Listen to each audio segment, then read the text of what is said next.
Eu acho que animações adultas em geral ainda não possuem uma boa representação para o grande público. Tipo, nós até temos South Park, Moral Orwell, Retarded Animal Babies e American Dad. Desenhos que conseguem ter um humor criativo, personagens memoráveis e bons roteiros. Só que ao mesmo tempo nós ainda temos muitos desenhos adultos que possuem escritas extremamente quebradas, animação de péssima qualidade, personagens ruins, ou até mesmo todos esses pontos negativos juntos em apenas uma série. Tipo, até hoje eu fico surpreso que tem gente que critica adultos serem fãs de My Little Pony ou Fabulous Beasts, dizendo que são coisas mais infantiloides e que não deveriam levar estes desenhos a sérios. Só que você realmente quer culpar alguém que prefere assistir algo infantil ou para todos os públicos, quando o que é feito para o público adulto está neste nível de qualidade? Eu vou comer a sua alma. Vou defecá-la e usá-la para asfixiar sua namoradinha até a morte. Só que, como mencionado em outra resenha, a internet nos proporcionou a oportunidade de criar nossos próprios projetos e compartilhar publicamente para as pessoas assistirem. E com isso tivemos séries de animação voltadas para o público adulto, que são muito superiores a várias animações para a TV, como o já mencionado Retarded Animal Babies, Dick Figures, Circo Digital, Charlie the Unicorn, Don't Hug My Skirt, que tudo bem, esse último não é tecnicamente uma animação, mas eu acho que ainda merece muito reconhecimento pelo impacto positivo que teve para projetos futuros feitos na internet. Só que não é porque algo está na internet que vai ser fácil de se fazer, especialmente quando estamos falando sobre o algoritmo do YouTube. É por este motivo que eu de vez em quando faço algumas resenhinhas sobre animações independentes, pois acho que algumas delas são interessantes ou merecem mais atenção pelo público geral. E a animação que é o tópico desta resenha não é exatamente obscura, mas muita gente não comenta sobre ela ou sabe de sua existência. Esta sendo Mammal Squad.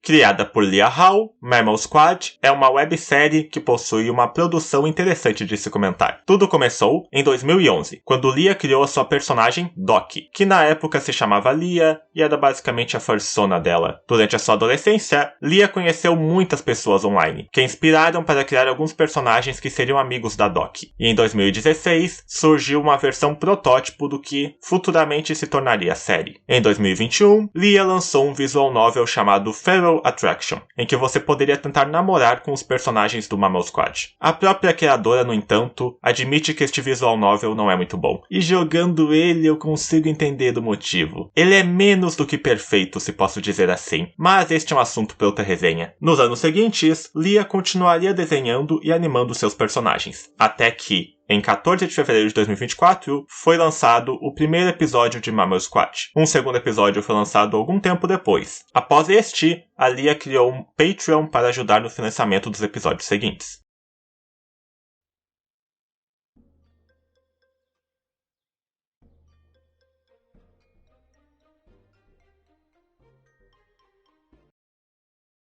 Conforme eu disse no começo desta resenha, animações adultas em geral possuem uma má fama, pelos motivos que todos já devem estar cansados de ouvir. Animação ruim, gore exagerado, palavrões sendo colocados como se fossem substitutos de piadas, etc, etc. Por sorte, o que torna Mammal Squad diferente de outras animações adultas é que a escritora sabe que não precisa destes elementos para fazer sua série ser engraçada, porque existem muitas piadas que são visuais ou baseadas em outros tipos de humor, e sempre que eles vão fazer uma piada mais adulta, ela acaba não sendo forçada porque existe um motivo para ela estar lá, e 2, a piada é mais do que apenas palavrões ou sexo. Vejam, por exemplo, esta piada do segundo episódio. Nah, but for real, I'm not looking to fuck mainly, just if it goes that direction, I don't mind. Why? What? Girl, relax. I'm just as sure we'll eat dinner and everything will be chill. I'm giving the dude a chance. The only thing you'll be giving him is a downstairs handshake. Analisem comigo. A piada não é apenas que elas estão falando sobre sexo. A piada é que elas estão falando muito a sério sobre sexo, o que faz parecer como se fosse algo bobo. Isso faz a piada funcionar muito bem. Outro exemplo de piada adulta bem pensada acontece no terceiro episódio. Yeah, just let me find my scarf. Where is it? Is this it? That's my tail. This it? No. Here? That's my... You know that's not your scarf, Doki.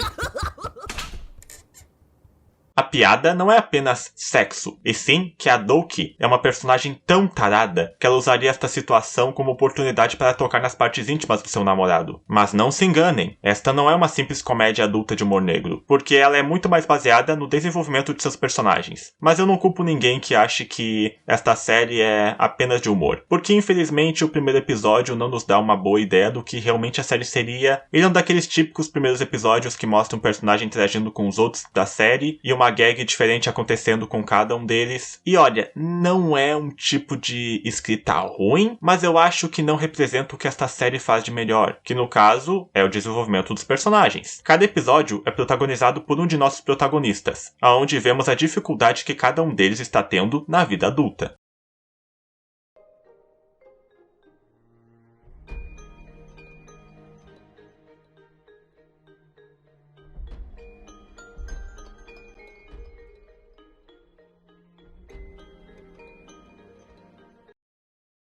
O primeiro episódio é mais baseado em gags, mas meio que existe algo sobre a personalidade da Douki que é explorado nele. Durante todo o episódio, a Douki tenta achar alguém para dividir os seus marshmallows, que ela roubou, mas todos estão muito ocupados ou recusam compartilhar os marshmallows com ela. Bom, nem todos. A Lika aceita. Não.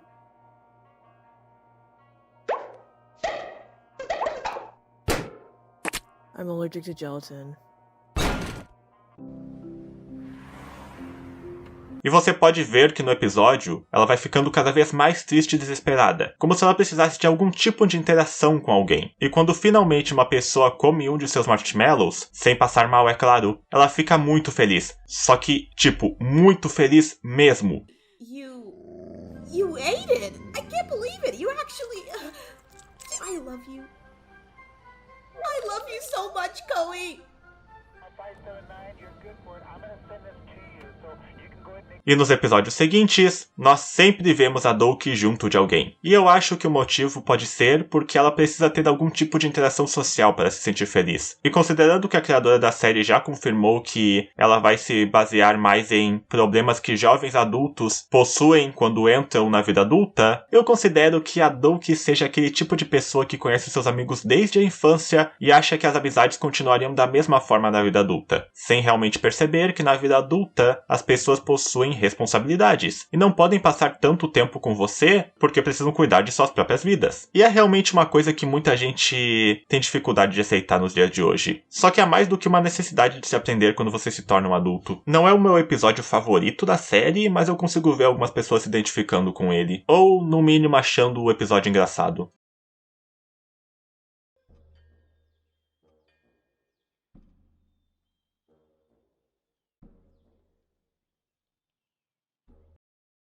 O segundo episódio também nos mostra outro problema que jovens adultos podem enfrentar, este sendo o vício. O episódio começa mostrando à audiência como a Lika é vista pelas outras pessoas. Os seus amigos gostam da maneira que ela é, mas as figuras de autoridade não gostam nem um pouco dela. Depois da abertura, vemos um homem gambá chamado Slug chegando no caixa onde está Lika e a convidando para sair. A Lika aceita, mas a sua amiga Koei fica apreensiva. As duas têm uma pequena discussão e Koei convida a Lika para ir em sua casa. Na casa de Koei, as duas discutem um pouco e Koei consegue convencer Lika a ficar sóbria durante o seu encontro. No entanto, quando chega o momento do encontro, o Slug mostra quem ele realmente é. Primeiro, ele questiona o motivo da Lika estar sóbria. You want a side of corn too? You probably always get the munchies. Nah, I'll be good. No munchies today. I've been sober since last Aha! night. That's what's so strange about you. You're off the grass. Lika, baby, I barely recognized you.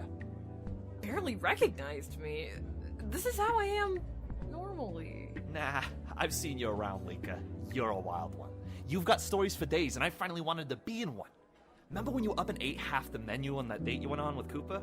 Is that why you chose this restaurant? Depois, ele nem tenta se divertir ou mostrar reais sentimentos românticos pela Lika. Perto do final do encontro, Alika percebe que tentar ser romântica com Slug não está dando certo e pede maconha para ficar chapada e não deixar a noite ter sido em vão. Os dois então ficam chapados e Lika acorda em o que parece ser o apartamento de Slug. Ela vai até o metrô e o episódio acaba mostrando que ela está dormindo. Para quem não percebeu, o Slug provavelmente só saiu com a Lika para ter sexo com ela. Ele claramente não estava interessado em namorar. Ele provavelmente deduziu que ela estaria drogada e achou que seria uma garota fácil de se pegar em uma noite. Só que a Lika foi ao encontro achando que ele realmente poderia estar interessado nela. E com isso, ela fica realistamente decepcionada quando percebe que ele só estava com ela naquela noite por prazer sexual, e não por quem ela realmente é. Se este não fosse o caso, então por qual motivo ele não revelaria seu verdadeiro nome a Lika quando a convidou para o encontro?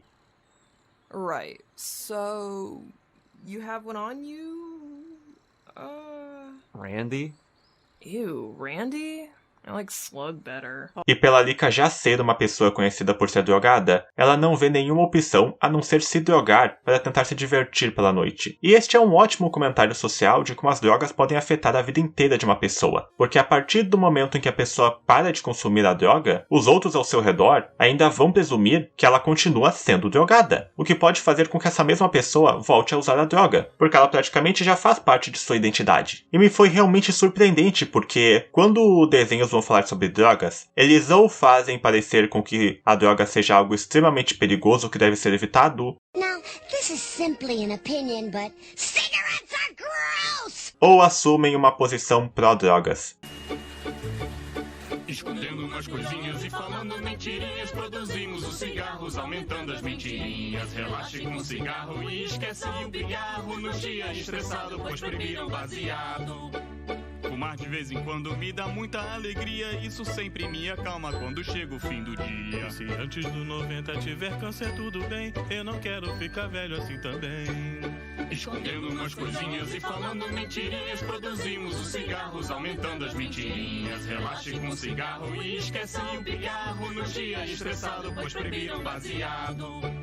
Mas aqui, a crítica social não é sobre ser a favor ou contra, e sim de como as drogas se tornam praticamente parte da identidade de alguém. É algo muito importante e que deveria ser mais discutido nos dias de hoje, especialmente quando este tópico é retratado na mídia como sendo preto ou branco. E eu consigo enxergar como alguns jovens que podem estar próximos de algum vício podem assistir este episódio e repensar sobre as suas escolhas de vida.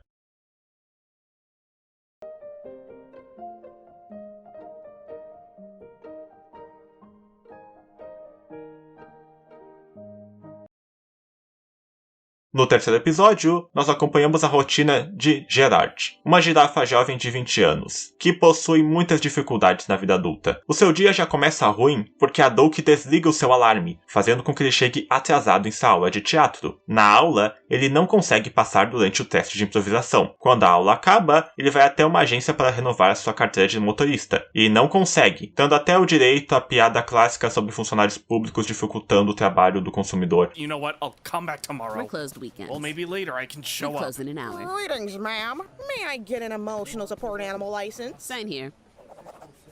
Thank you. Come on, Gooby. We can celebrate by finding some gum on the ground for you to eat. Após esse dia praticamente horrível, o Gerard vai até a casa de seu amigo Popcorn para desabafar com ele.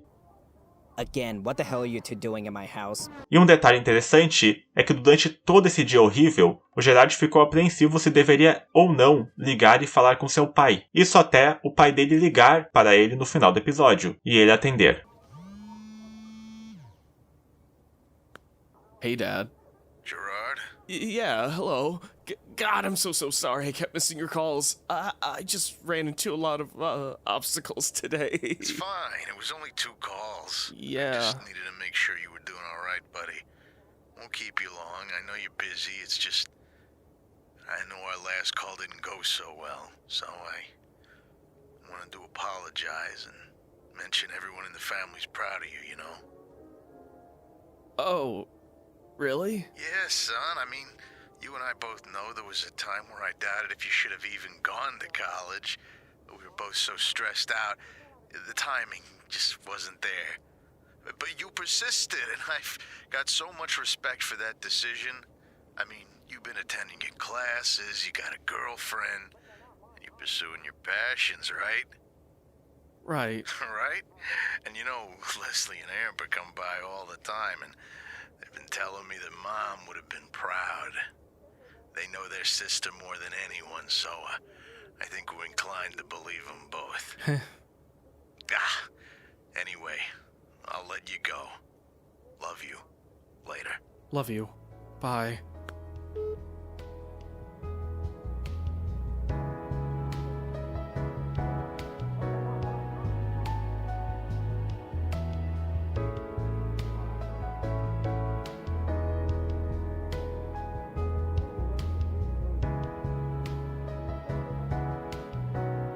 E eu não posso mentir, eu me identifiquei muito com Gerard durante o episódio. Sendo um jovem adulto, eu já tive que enfrentar novas responsabilidades, e nem todas elas foram fáceis. Eu já fiquei ansioso, com medo ou paranoico se eu iria conseguir passar por todas elas. Mas no fim do dia, eu consegui enfrentar tudo isso, seja com o apoio das pessoas que se importam comigo e das que fazem eu perceber que eu tenho dificuldades, mas ao mesmo tempo consigo enfrentar elas com várias das minhas qualidades. É um episódio que eu acho que muitos deveriam assistir, porque ele não fala apenas de um tópico que pode afetar muitos jovens, como no segundo episódio, mas sim de dificuldades da vida adulta que, mesmo que exageradas, podem ser identificadas por muitas pessoas. E falando um pouco mais sobre os personagens, a Doc ser a namorada do Gerard é algo que eu achei forçado no começo, mas após uma pequena análise, eu percebo que é uma boa subversão do tropo. Geralmente nós vemos uma mulher inteligente namorando ou se casando com um homem gordo e burro, só que aqui, a garota é mais desleixada e atrapalhada, e está namorando um homem jovem e estudioso que possui muito azar no seu dia a dia. Eu consigo ver muito potencial para histórias e piadas com esses dois sendo um casal. Tipo, opostos se atraem por um motivo, né?